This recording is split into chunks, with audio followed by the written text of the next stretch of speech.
electrolytes, I don't know whether you know about this material or not. I heard it in my master's time in inorganic chemistry textbooks. You will see a chapter on this material in Cotton and Wilkinson maybe, and in QE as well. So this was taught by a teacher to me from Trivandrum. His name was Prabhakaran, I remember.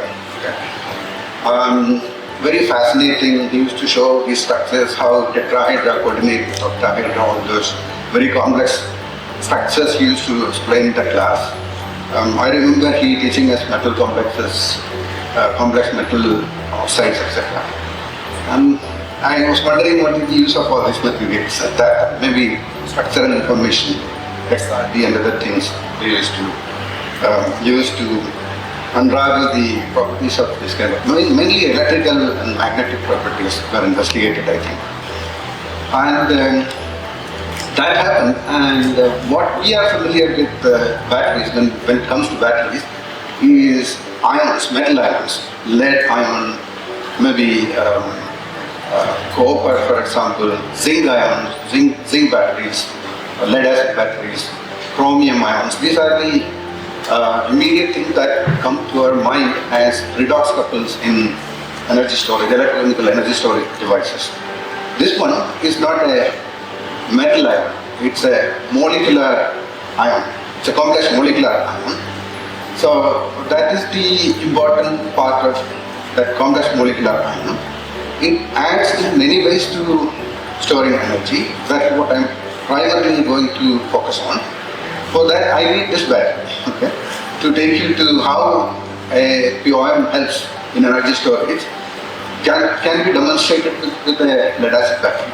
I think this battery is familiar to most of us. Every vehicle will have this battery. You go to the nearby shops, even on the roadside, you will see people buying and selling these batteries. Once you use it, you can go back and give it to the seller. He will give money here. So a battery here, a lead acid car battery, usually a mid-range car battery will cost you about 6,500 rupees. A used battery which is dead, if you go and give it to the shop, they will give you 1,500 rupees. So you can save about 25% of the cost of the battery. This means they are recovering, reusing or recycling the whole lead that is used in the battery. So the good thing about lead acid battery is well established. Usable anywhere, you can recover the whole lead that goes into that, though lead is highly poisonous. Okay. Now, there are two things that characterizes any energy storage device. That is power and the amount of energy that the device stores. In a battery of this kind, you manipulate the power and energy in multiple ways. In this case, what they do is they combine many cells in series or parallel, depending on the energy and power needs. Okay.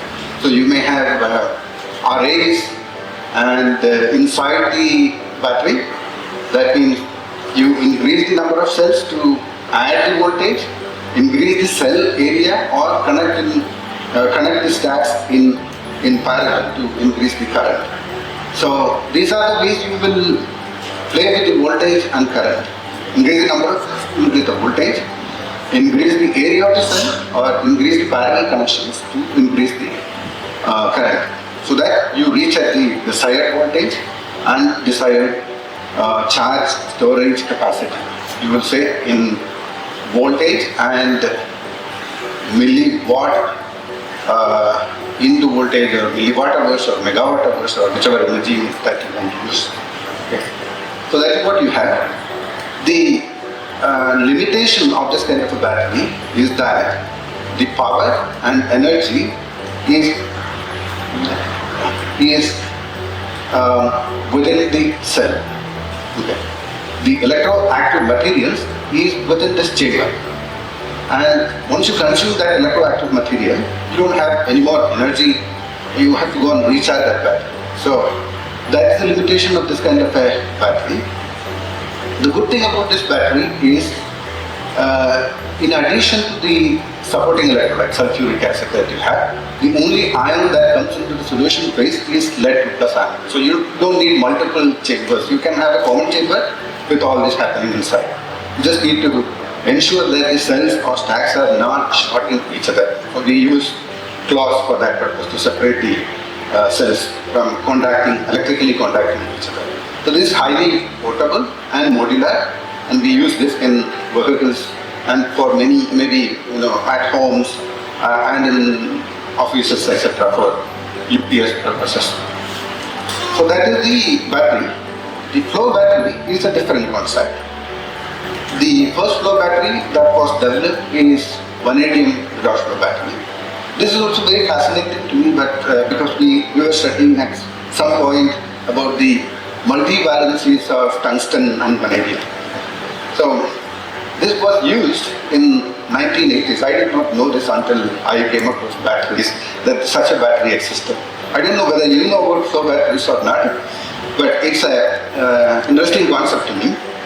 So you have tanks outside, both catalyte tank and analyte tank, and you have number of cells connected in series or parallel, whichever you want to organize that. Electroactive tanks can be very huge. You can store as much redox species as you want in the tanks, analyte tank and catalyte tank. The anode reaction is V2 plus going to V3 plus. So vanadium 2 plus is getting oxidized to vanadium 3 plus. This is vanadium 4 plus. It's a complex ion, vanadium oxide, and it goes to from 5 plus to 4 plus. So the ions involved are V2 plus, 3 plus, 4 plus and 5 plus. These are all relatively stable. I would say 3 plus, 4 plus and 5 plus are highly stable. 2 plus is air sensitive slightly, so you will have to maintain inert atmosphere in the tanks by purging argon recently. So that is what the redox couples that are involved. On one side we do both V3 when you discharge the battery, and on the other side, at the cathode side, V5 will go to V4. That is simple reaction that you have. In this case, since it is all vanadium, even if the ions cross over through the membrane is the separating medium between the two redox species. You can apply potential and recover. It doesn't really contaminate the system. You can charge or discharge battery as many number of times as possible.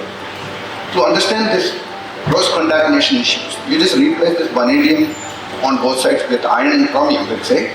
Iron will cross over from iron side to chromium side, and chromium will also cross over from chromium side to iron side. After some time, a day or two, you will see that the whole electrolyte is mixed with iron and chromium on both sides. This will show a very poor voltage after some time. That's not the case with vanadium, because when you charge it, you can change the oxidation state of the ion. So in that context, vanadium redox flow battery has gained quite a significant interest in large-scale energy storage. So this is particularly important for the development of renewable energy storage technologies, because this helps you to store megawatt hours of energy. There are huge plants across the world. Some of the examples I will show you after this slide. So the components that goes into a flow battery, redox flow battery, are these. This is V2, V3, V4 and V5. You can really distinguish the color of these ions. This is a membrane or a MEA, you can say. This is concept borrowed from a fuel cell.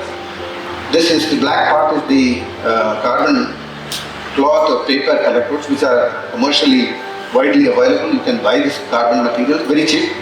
And these are membranes, mostly the Nafion, proton conducting membranes. And this is the kind of organization that you have within a cell that includes membrane to carbon papers on either side, the gasket for sealing, and current collectors on both sides, and then end place to keep the entire unit together.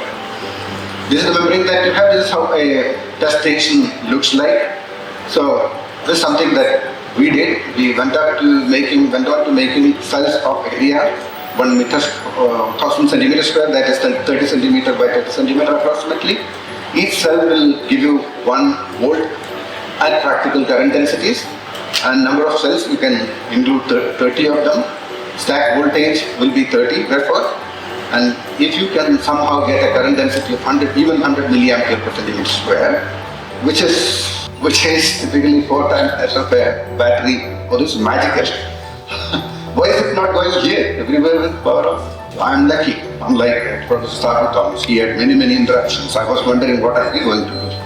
that happens. I was praying, oh, this should not go on like this. So this is 100 milliampere per centimeter square, and then you can produce 3 kilowatt of power from that. Typical storage duration, if you are relying on solar power, is 4 hours. You can charge it, and then you have into 4, right? So it will be about 10 kilowatt hours, 10 kilowatt hours of storage. Okay, this is sufficient enough for a home purposes. This slide is very important, but I am not going to talk much about this because it will be very complex for those who haven't worked with fuel cells or batteries.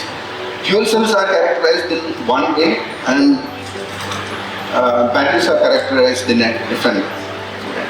Both are current versus voltage curves, okay, which are called polarization data, or even solar cells are, for that matter, characterized in a similar manner. You will find out what is the current that you can draw at a given voltage from a device to an electronic load. This is what you typically do. Okay. Now, in batteries, you will set a very small current of 25 milliampere per centimeter square or something, and then you will look at how long that current can be sustained at a given voltage over a period of time. Okay. So you are polarizing the battery at constant currents usually. You won't change the current and then look at every voltage. This is mainly because the electroactive material is limited within the battery. So you cannot handle huge currents out of a battery. On the other hand, fuel cell, there is a continuous supply of fuel, hydrogen or methanol. That's the same thing with flow batteries as well. It is flowing from the tank, okay, into the cell where the reactions happens, and the product out of the reaction will just flow out and it is collected back into the tank. Okay. So this way you can go up to very high current densities with fuel cells and batteries. So these polarization curves are voltage versus current densities. So you can see here, it will go into 0.5 ampere, 1 ampere, etc. very easily. This you cannot do with the battery. Batteries will die in no time. And you will have issues with the recharging those batteries back into life. You won't do that. Typically you will be running in the 25 milliampere per centimeter square to 50 milliampere. You will not go per centimeter square, okay? You will not go more than that. This, you can go at least 10 times, 20 times, even 40 times. So this is true for fuel cells and flow batteries. So you will see flow batteries are characterized in both ways. In the way you characterize a fuel cell, also in the way you characterize a battery. Okay. It's a hybrid device in that sense. So one need to understand that part when you move on to the concept of flow batteries. A lot of work has been done on flow batteries. These are all the typical systems that you will see in the literature. There are organic flow batteries. Iron chromium was investigated for a very long time in NASA and other places. Zinc bromine is another system. Vanadium bromine is another system. All vanadium 1.26 volt is one of the most developed redox flow battery system. You can look at any kind of redox reaction and see whether when you couple with another redox reaction it's giving a sufficient enough voltage or not. What is sufficient enough voltage means, if it is aqueous medium, it should go into about 1.8 volt or so, because water will start electrolyzing beyond 1.8 volt. So that's the advantage with lithium ion batteries. You don't have any aqueous medium there, therefore the cell can be even operated at 4.9 volts. That's the only reason lithium ion batteries replace most of the other battery technologies for mobile and other transportation applications. Okay. So it can be compacted because of the high voltage. Instead of using 2-3 cells, it will reduce the number of cells to 1 with lithium ion battery. This voltage that I am showing here, this is an equilibrium voltage, 1.3 volt, 1.26 volt. This, when charged, will go to at least 1.85 volt. This typical voltage that you get. So, in place of a lithium ion battery, you have only half the vanadium battery in terms of voltage, in terms of current, you have 4 lithium-ion batteries, if you consider everything same. You understand? The voltage is half that of a lithium-ion battery, but current density will be many times more than that of a lithium-ion battery. That is how you can compare. Yeah, these are some of the systems that are deployed across the world. This is in China, 200 megawatt. And if you operate this 4 hours in a day, you will go to 800 megawatt. This is power unit and this is energy unit. So that's why I said typical storage charging time is 4 hours somewhere in the day, and you can use this over the night when there is no sunlight available.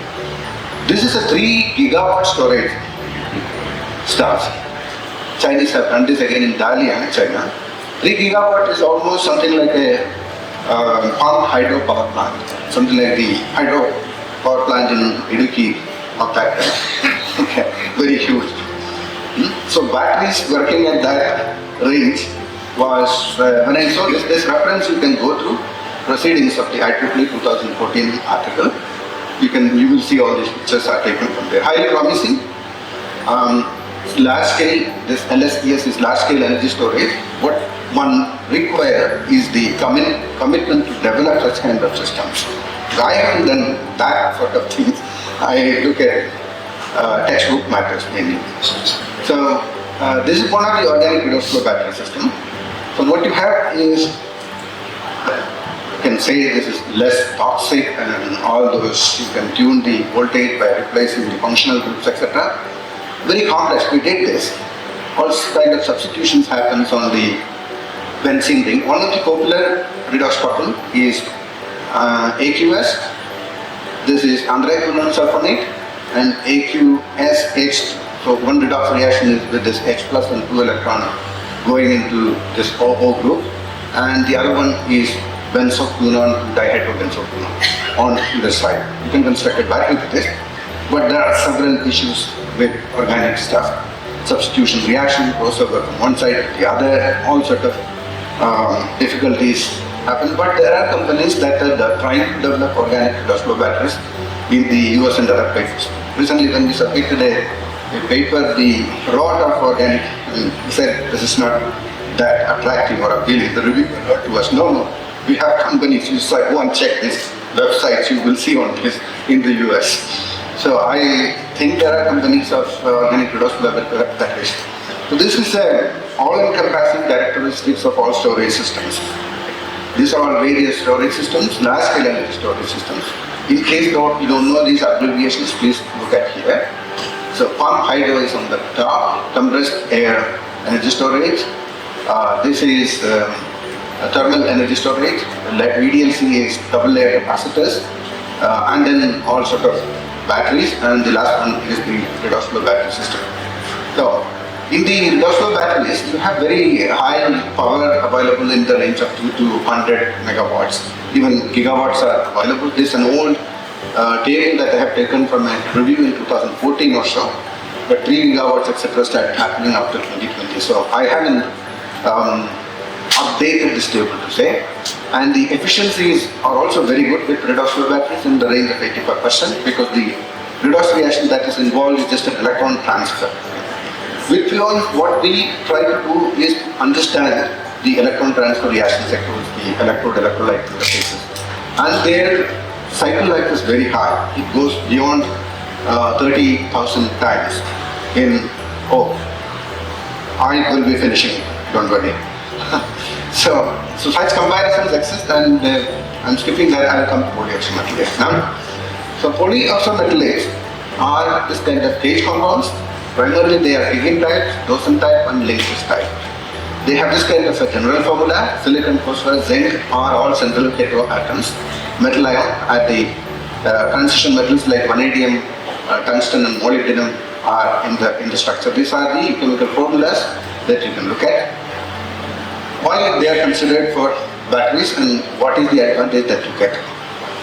They are multi-redox centers and they can undergo electron delocalization. So when you take out an electron or you add an electron to polyoxometalates, you don't know which metal atom it has gone to. because it is completely delocalized. So that's one of the advantages. It can give up to 4 to 18 electrons. No metal ions can on its own give you even 4 electrons personally. Okay. So it can easily give you 18 is on the higher side and 4 is on the lower side. Typically you will get around 8 electrons. This means you are increasing the current 8 times with the redox species when you get 8 electrons, or at least 4 times as compared to a 2 electron lead ion person.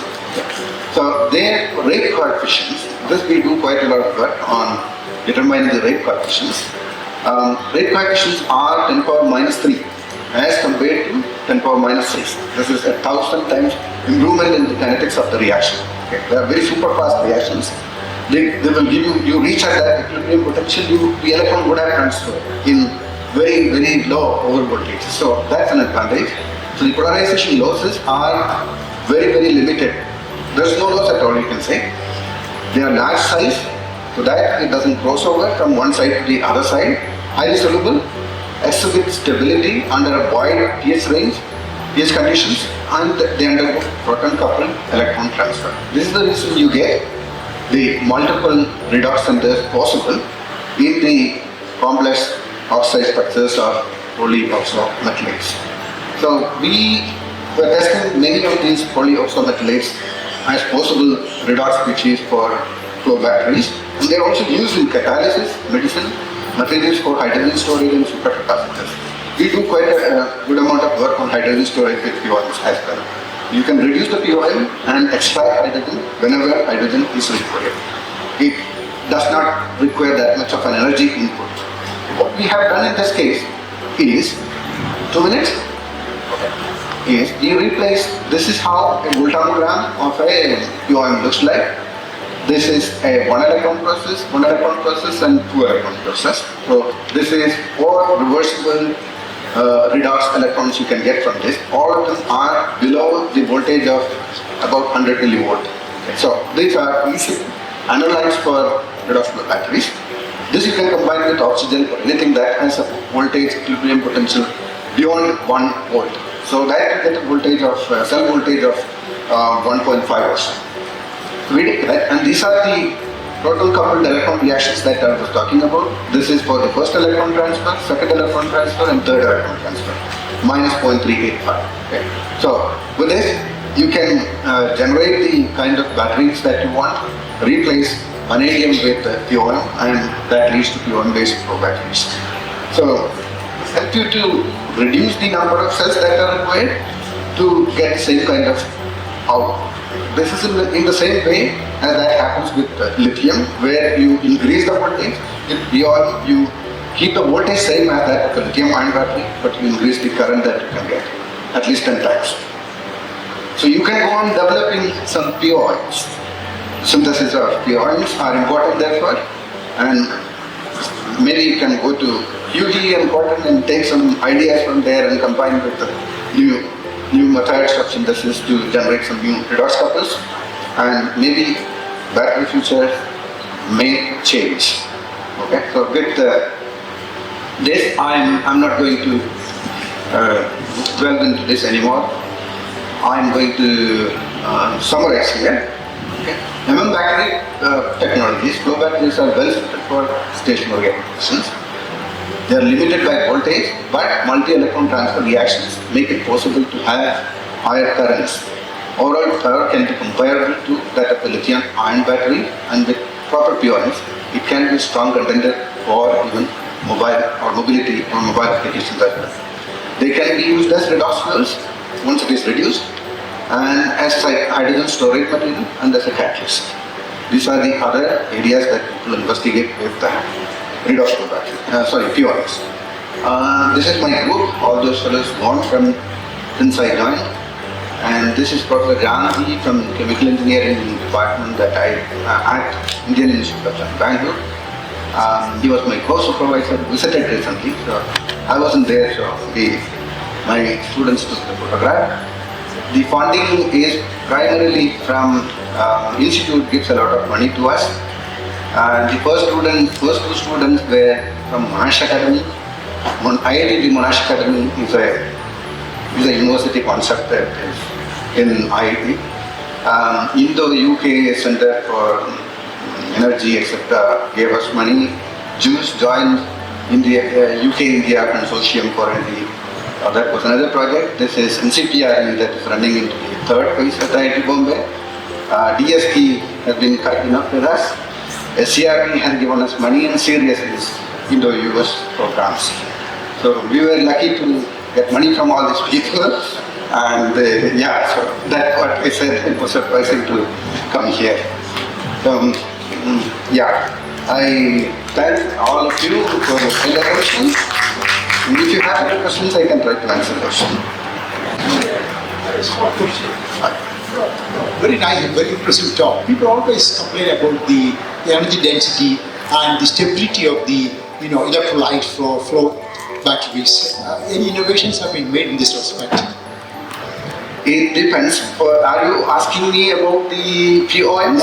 POMs, yeah. POMs, what you should do is you should not go on to extract. I think I'm still audible. Not like his case. So POMs, what happens is you can extract up to 18 electrons. Okay, this means you are taking electrons out of all the tungsten in the POM structure. Usually 12 tungsten atoms in a case. Once you do that, it becomes irreversible. So you don't go to that kind of, don't be so much greedy to take all the electrons. You don't take it that much. You stop somewhere 4 or 6. Don't go beyond that.